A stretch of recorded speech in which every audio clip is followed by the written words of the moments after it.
குமரன் இந்த மாதிரி தனக்கு சர்ப்ரைஸ் கொடுப்பாங்கன்னு சொல்லிட்டு கொஞ்சம் கூட எதிர்பார்க்காத கங்காவோ விஜய் மூலியமா இன்னுமே குமரன் தனக்காக என்னெல்லாம் கஷ்டப்பட்டாங்கன்றதை தெரிஞ்சுக்கிட்டது மட்டும் இல்லாம உடனடியே அவங்க குமரனை சந்திச்சு ஆகணும்னு சொல்லிட்டு நினைக்கிறாங்க. உடனே இதை தெரிஞ்சுக்கிட்ட விஜயும் வாங்க உங்களை நானும் காவேரியும் சேர்ந்து கார்ல குமரனை பார்க்க கூட்டிட்டு போகிறோம்னு சொல்லிட்டு அவங்கள அடம்பிடிச்சு காவேரி கூட சேர்ந்து குமரனை பார்க்க கூட்டிட்டு போக அப்போ கடைக்கு போன கங்காவும் குமரன் இந்த மாதிரி ஷர்ட் தச்சிட்டு இருக்கத பார்த்துட்டு அவங்க ரொம்பவே ஃபாஸ்டா ஓடி போயிட்டு ரொம்பவே பாசமா ஏன் குமரன் உங்களுக்கு என்ன அவ்வளவு பிடிக்குமா, என்ன டிவில அந்த அளவுக்கு பாராட்டி பேசுனீங்களே, நான் உங்களுக்கு அப்படி ஒண்ணுமே பண்ணலையே, ஏன் உங்களுக்கு என்ன பிடிச்சிருக்குன்னு கேட்க, ஆனா வரணும் எப்பவும் போலயே இன்னசென்ட்டா அவங்க கிட்ட எனக்கு ஏன் பிடிச்சிருக்கு எதுக்கு பிடிச்சிருக்குலாம் தெரியாது, ஆனா எனக்கு இந்த உலகத்திலேயே உன்னதான் ரொம்ப பிடிக்கும்னு சொல்லிட்டு அவங்க கிட்ட எப்பவும் போலயே தன்னோட அன்பை வெளிப்படுத்திட்டு இருக்கா. அப்போ இதை பார்த்துட்டு கண் கலங்கி அழுதுகிட்டே கங்கா கொஞ்சம் கூட யாருமே எதிர்பார்க்காத விதமா குமரனை கட்டி பிடிச்சுக்கிட்டு எனக்கு உங்களை ரொம்ப பிடிச்சிருக்கு குமரன், நீங்க இந்த மாதிரி சர்ப்ரைஸ் கொடுத்ததை நான் என்னோட வாழ்நாள் முழுக்க மறக்கவே மாட்டேன்னு சொல்லிட்டு உங்களை நான் கல்யாணம் பண்ணது என்னோட பாக்கியம், ஏன்னா தேடினாலும் உங்களை மாதிரி ஒரு கணவர் எனக்கு கிடைக்கவே மாட்டாங்கன்னு சொல்லிட்டு அவங்களோட அன்பு பொழிஞ்சிட்டு இருக்கா. அப்போ இது எல்லாத்தையுமே பார்த்துட்டு இருக்க காவேரியோ எக்ஸைட்மெண்ட்ல துள்ளி குதிச்சிட்டு இருக்காங்க. அதே மாதிரி விஜயுமே ரொம்பவே சந்தோஷப்படுறது மட்டும் இல்லாம காவேரி இந்த அளவுக்கு சந்தோஷப்படுறத பார்த்துட்டு அவங்களுமே ரொம்பவே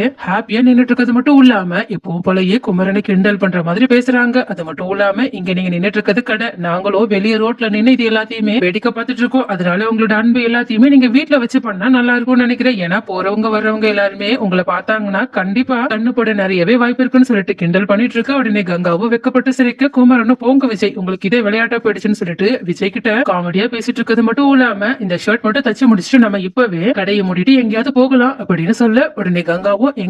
எங்க போக போறோம்னு கேட்க, உடனே குமரனும் இதுவும் ஒரு சர்ப்ரைஸ் தான், சோ நீ கேள்வியே கேட்காம என் கூட வந்தாங்கன்னு சொல்ல, உடனே கங்காவும் விஜயை திரும்பி பார்த்து எல்லாமே உங்களாலதான், உங்களை மாதிரி இப்போ குமரனும் பண்ண ஆரம்பிச்சிட்டாங்க, பரவாயில்ல இதுவும் நல்லாதான் இருக்குன்னு என்ஜாய் பண்ணிட்டு இருக்காங்க. அதே மாதிரி காவேரியும் இந்த மாதிரி ரொம்பவே சந்தோஷமா கங்கா பேசத்தை பார்த்துட்டு அவங்களுமே சந்தோஷப்பட்டு விஜய் கிட்ட ரொம்பவே தேங்க்ஸ் அப்படின்னு கொஞ்சம் வேண்டாவிருப்பா சொன்னாலும் ரொம்பவே சந்தோஷமா தான் சொல்றாங்க. உடனே இதை புரிஞ்சுக்கிட்ட விஜயும் சரி நம்ம இப்ப வீட்டுக்கு போகலாமா, அவங்க கொஞ்ச நேரம் தனியா டைம் ஸ்பெண்ட் பண்ணட்டும்னு அவங்கள வீட்டுக்கு கூட்டிட்டு போயிட்டு விஜய் எங்கேயோ வெளியே கிளம்பி போறேன்னு சொல்லிட்டு கிளம்பி போக பாக்குறாங்க. அப்ப இதை பார்த்துட்டு காவேரியும் சரி நீங்க எங்க போனா எனக்கு என்ன, நீங்க எங்க வேணாலும் போயிட்டு வாங்கன்னு அவங்க டைரக்டா வெண்ணிலாவை பாக்குறதுக்காக அவங்களோட ரூமுக்கு போறாங்க. அப்ப இதை கவனிச்ச விஜயும் என்ன நம்ம கிட்ட இவ்வளவு பொசசிவா பேசிட்டு வெண்ணிலாவை பாக்குறதுக்காக அவளோட ரூமுக்கு வர போறாளே, இந்த காவேரிய நம்மளால புரிஞ்சிக்கவே முடியலையேன்னு சொல்லிட்டு இந்த மாதிரி காவேரி வெண்ணிலாவோட ரூமுக்கு போயிட்டு அவங்கள கண்ணும் கருத்துமா பாத்துக்கிறது எல்லாத்தையுமே பார்த்துட்டு பரவாயில்ல இந்த மாதிரி பொண்ணு கிடைக்க நானும் கொடுத்து வச்சிருக்கணும் தான் சொல்லிட்டு எப்படி கங்கா குமரன் கிட்ட சொன்னாங்களோ அதே மாதிரி இவங்க மனசுக்குள்ள நினைச்சிட்டு இருக்காங்க. ஆனா இந்த விஷயத்த எப்பதான் காவேரி கிட்ட வெளிப்படையா சொல்ல போறாங்களோன்னு தெரியல. ஆனா இந்த பக்கம் இது எதுவுமே தெரியாத காவேரியோ வெண்ணிலாவை நல்லா கவனிச்சுக்கிட்டு வெளியே வராங்க.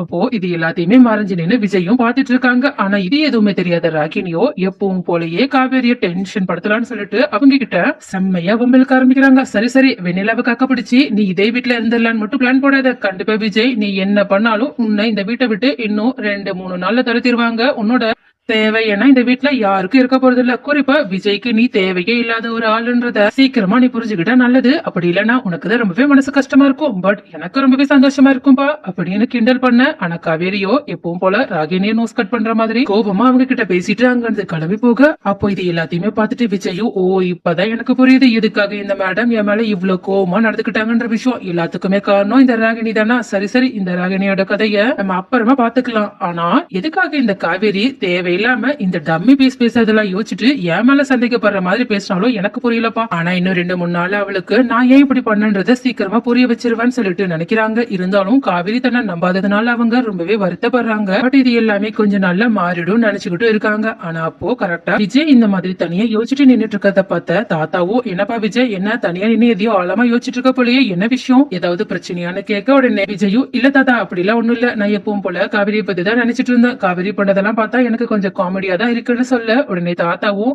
எல்லா விஷயத்தையும் இப்படி காமெடியா எடுத்துக்காதப்பா, இந்த காமெடியான விஷயம் எங்க ஒரு நாள் சீரியஸ் ஆயிடுமோன்னு எனக்கு பதட்டமா இருக்குன்னு அவங்களோட பதட்டத்தை எடுத்து சொல்ல. ஆனா விஜயும் கவலைப்படாதீங்க இன்னும் 2-3 நாள்ல எல்லாமே சரியாயிடும், நான் இந்த தடவை காவேரிக்கு கொடுக்க போற சர்ப்ரைஸ அவள் லைஃப் லாங் மறக்க மாட்டா, அது மட்டும் இல்லாம பாருங்க என்கிட்ட இந்த மாதிரி கோபத்திலயும் சந்தேகத்திலயும் பேசினதுக்காக அவ என்கிட்ட மன்னிப்பு கேட்டுக்கிட்டே இருக்க போறான்னு சொல்லிட்டு காமெடியா பேசிட்டு அங்க இருந்து போறாங்க. அப்போ இதை பாக்குற தாத்தாவும் என்ன நடந்தாலும் சரி கடைசியில இவங்களுக்குள்ள எந்த பிரச்சனையும் வராம இருந்தா நல்லதுன்னு யோசிச்சுக்கிட்டு கிளம்புறாங்க. ஆனா இந்த மாதிரி ராகினி பேசினது விஜய் நடந்துகிட்டதுன்னு எல்லாத்தையுமே யோசிச்சு பார்த்துட்டு தனியா காவேரி ஒரு பக்கம் ரொம்பவே சுகத்தோட நின்னுட்டு இருக்காங்க. ஆனாலும் அவங்களுக்கு விஜய் கங்கா முன்னாடி பேசின எல்லா விஷயத்தையுமே யோசிச்சு பார்த்துட்டு கொஞ்சம் டவுட்டா தான் இருக்கு, இந்த விஜய் மனசுக்குள்ள என்னதான் இருக்குன்றத சுத்தமா நம்மளால கண்டே பிடிக்க முடியலையே, அவங்க இப்போ நம்மள பத்தியும் வெண்ணிலாவை பத்தி என்னதான் நினைச்சிட்டு இருக்காங்க, என்னையே குழப்பி விட்டுட்டு இருக்காங்கப்பான்னு சொல்லிட்டு அதை பத்தியுமே கொஞ்சம் யோசிச்சுட்டு இருக்காங்க.